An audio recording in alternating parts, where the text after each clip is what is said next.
Visage caché, chapitre 10, l'infirmerie. Être malade d'amour. Je me réveillais en crise de panique sur le lit d'infirmerie. Mon cœur battait trop vite. J'étais en sueur, je percevais à peine les personnes qui bougeaient autour de moi, qui parlaient entre elles. Il s'est réveillé, il est paniqué. On fait quoi demanda Kent. Sa voix était remplie d'angoisse et d'inquiétude. Je m'en occupe, laisse-moi passer, répondit Alice.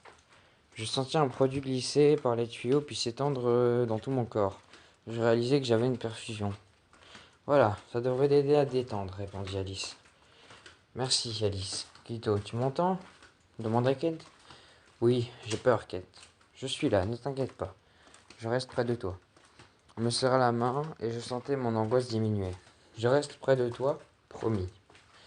Je fermai les yeux et me laissai aller dans le lit. Je me concentrais uniquement sur ma main et la sienne, et sa main dans la mienne. Ma respiration était calme, posée. Je m'endormis. Il va s'en remettre, ne t'inquiète pas, il va bien. Je n'arrive pas à comprendre pourquoi est-ce qu'il n'a rien dit avant. À qui il aurait pu. À Sean, ils sont proches tous les deux. Sauf qu'on n'a pas la même capacité à se confier à tout le monde. On ne dit pas tout à tout le monde. J'ai vraiment tout gâché. Non, tu n'y pouvais rien. On en a déjà parlé, Kent. Oui, je sais bien, mais je n'arrive pas à ne pas m'en vouloir. C'est parce que tu l'aimes. Tu ne supportes pas de le voir souffrir, c'est tout. Je déteste être contrôlé. Moi aussi, Kent. Moi aussi. Point de vue extérieur. Les deux meilleurs amis continuèrent à parler pendant le reste de la journée. Kevin ne pouvait pas s'éloigner de Keito. Il était bien trop inquiet pour lui, et il voulait profiter un maximum de temps près de lui, même s'il dormait. Et Alice était bien contente d'avoir son unique ami avec elle, qui lui passait ses journées seules à l'infirmerie, à faire cicatriser encore et encore des blessures. Là, elle avait qu'un plaisir avec qui parler. Elle avait quelqu'un avec qui parler. Les deux amis s'étaient rapprochés lorsque Keito avait arrêté de venir tous les jours dans le souterrain. Kent avait pris l'habitude de venir voir la jeune femme lorsqu'elle n'était pas au travail. Aucun des deux ne voulait être seul. C'était le soir lorsque Ryan entra dans l'infirmerie. Salut, Sorette. Qu'est-ce que tu veux, Ryan? Je peux juste passer dire bonjour. Point de vue de Kent. Je profita qu'il ne m'ait pas vu pour aller me cacher dans la salle à côté. Une note de l'auteur, tu peux te rendre invisible, frère. Le bureau de l'infirmerie. Je repérai un vase en verre et alla le chercher. Je me rapprocha ensuite de la porte et écouta leur conversation. Va-t'en, Ryan, j'ai du boulot, disait Alice. Pourtant, il n'y a personne ici. Et puis, tu as presque fini. Va-t'en, je t'ai dit. Oh, allez, tu n'es pas drôle. Je suis fatigué, Ryan, laisse-moi tranquille. Ça me manque nos soirées à deux, tu sais, où on était l'un contre l'autre dans un lit à s'endormir. Qu'est-ce que tu veux? Toi, je te veux toi, ça fait longtemps qu'on n'a pas passé la nuit à deux, non? On va s'amuser, viens avec moi. Point de vue de Kent. Je me pencha pour mieux voir. Note de l'auteur, tu peux te rendre invisible, Kent. Rends-toi invisible. Le vase, toujours dans les mains, les yeux d'Alice devinrent d'un rose anormal. La rage me monta. Alice, contrôlée par le pouvoir de Ryan. Ok, je viens avec toi. Il lui sourit et se pencha vers elle, trop près, beaucoup trop près pour un frère. Je m'avançai vers eux et je balançai le vase à terre. Le bruit de verre qui se brise emplit la pièce. Je devins invisible. Et alla éloigner Alice de lui. Ses yeux étaient redevenus normaux et je redevins invisible près des éclats de verre. Ah, salut Kent. Dégage Ryan. C'est bon, relax, je venais juste voir ma sœur. Arrête de mentir, on sait très bien ce que tu as en tête. C'est-à-dire, tu ne la toucheras pas. Pourquoi? Tu es jaloux? Après tout, tu as déjà trompé. Ferme-la! Va-t'en Ryan, maintenant. Il s'approcha de nous, on ramassa les plus gros morceaux de verre en faisant attention de ne pas se couper avec, prêt à les jeter à terre. Vous n'êtes pas drôle, sérieux, répondit Ryan. Dégage. Va-t'en. Ok, c'est bon, je m'en vais. Il sortit de la pièce, j'allais chercher un balai et ramasser les bouts de verre. Alice m'aida.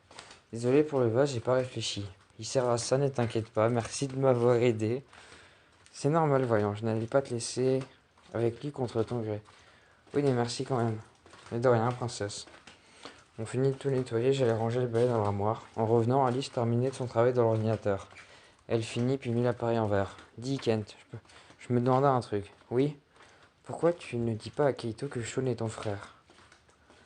Il se passait la main dans les cheveux, l'air mal à l'aise. Bah en fait, je sais pas trop, j'ai peur qu'il nous reproche de ne pas l'avoir dit. C'est paradoxal. Plus tu attends, plus il y a de chances qu'il t'en veuille. Oui, mais bon, je lui dirai un jour. Sinon, je peux rester dormir avec Keito. Tu es vraiment accro à lui. Et fier de l'être. Ok, tu peux rester avec ton chéri. Merci, dit Kent en chutant de joie. Alice. De rien, mais pas de bêtises. Oui, maman, tu es un vrai enfant. Mais c'est ce qui fait mon charme. En effet, c'est trop unique. Enfin, quelqu'un qui l'apprécie à ma juste valeur. Sean disait, sauf qu'elle a pas dit que c'était un compliment. Papa, je repasserai. Alice explosa de rire. Sean, reste. Ok. L'appel de l'amour. Ta gueule, Kent. La violence, répondit Alice. Sean, sinon, blague à part, comment va Keito? Alice, il va bien, ne t'inquiète pas, il a juste besoin de repos. Sean et Alice se regardèrent dans les yeux un peu trop longtemps, ce qui échappa pas à Kent. Il s'adressa à ton frère. Quitte à regarder comme ça, emmène-la dans ton lit. Toi, tu es mort. Le plus âgé essaya de coincer le plus jeune, tandis qu'Alice était devenue rouge comme une tomate, puis se ressaisir. Alice, pour une fois que tu n'es pas pour Keito, on va pas se plaindre. Clin d'œil au lecteur. Les enfants, au lit, répondit Alice. Les deux garçons s'arrêtèrent et discutèrent un peu, puis Sean et Alice partirent dans leurs logements respectifs. Ken se retrouva seul avec Keito. Il mit le pyjama qu'il avait pris exprès et s'allongea dans le même lit que Keito.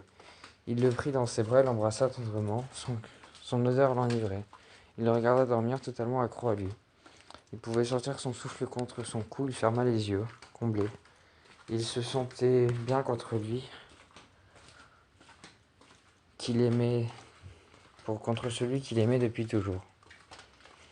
Il continua à l'embrasser dans le cou, il adorait son odeur. Il mit du temps à s'endormir cette nuit-là, voulant profiter de chaque moment avec lui, comme si c'était le dernier. Point de vue de Keito. Je me réveilla, le matin, dans le lit d'infirmerie. J'étais dans les bras de Kent. Le dernier dormait paisiblement, tout comme contre moi. Je le regarda, ses cheveux bruns tombaient en bataille devant ses yeux clos. Il semblait tellement paisible, son souffle était lent et régulier. Il me chatouillait le cou.